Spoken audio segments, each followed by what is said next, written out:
வணக்க நண்பர்களே, 3 நாள் என்ன பண்ணங்கிறத ஒரே நாளில் பார்ப்போம். ஏன்னா 3 நாள் ஜிம் லீவு, 3 நாள் வீடியோ போடல. ஸோ அதன்படி இன்றைக்கி நாள், அதாவது ஞாயிற்றுக்கிழமை நண்பர்களே, தீபாவளி நாள்.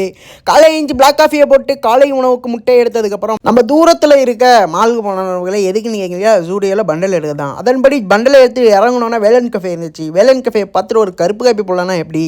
அதுவும் டபரா செட்டில் கொடுத்தாங்க. கையில் பிடிக்கமுல சரியான சூடு. நண்பர்களே, நம்ம ஊருக்கு இன்னாதான் ஆச்சு தீபாவளிக்கு நாள்.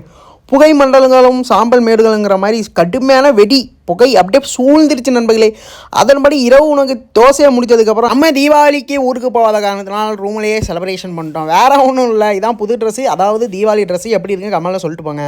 வெடி வாங்க காசு இல்லாத காரணத்தினால வீட்டை கொளுத்தி நம்ம செலிப்ரேட் பண்ணியாச்சு நண்பர்களே, கொடூரமாக கொண்டாடியாச்சு. அதன்படி இது டியூஸ்டே, அதாவது செவ்வாய்க்கிழமை நண்பர்களே. காலையிலே குளிச்சுட்டு எங்கே கிளம்பி போயிட்டுருக்கேன்னா பைசன் படத்துக்கு தான் நண்பர்களே. 3 நாள் நம்ம படம் பார்க்க முடியலை, டைமில் நண்பர்களே. நம்ம இடைப்பட்ட காலையில் வேலைக்கு போகிறோம், ஸோ அதனால் படம் பார்க்க முடியலை. அதேமாதிரி படத்தில் அற்புதமாக இருந்துச்சு நண்பர்களே. அதாவது இந்த தலைவரும் கெட்டவர் கிடையாது, அந்த தலைவரும் கெட்டவர் கிடையாது. அதாவது மனுஷனுக்கு மனுஷன் உள்ள பகதாண்டா பிரச்சனைங்கிற மாதிரி கொடூரமாக படத்தை கொண்டு போயிருந்தாப்புல நம்ம மாரி செல்வராஜ். அந்த படத்தை முடிச்சுட்டு இறங்கிட்டு மறுத்திருப்பேன் வேலன் கஃபே நண்பர்களே. டபரா செட்டில் ஒரு கருப்பு காப்பியை போட்டு முடிச்சுட்டு செவ்வாய்க்கிழமையான இன்று 2 சப்பாத்தி ஒரு ஆம்லேட்டோட நாளை முச்சிக்கிறேன். நன்றி.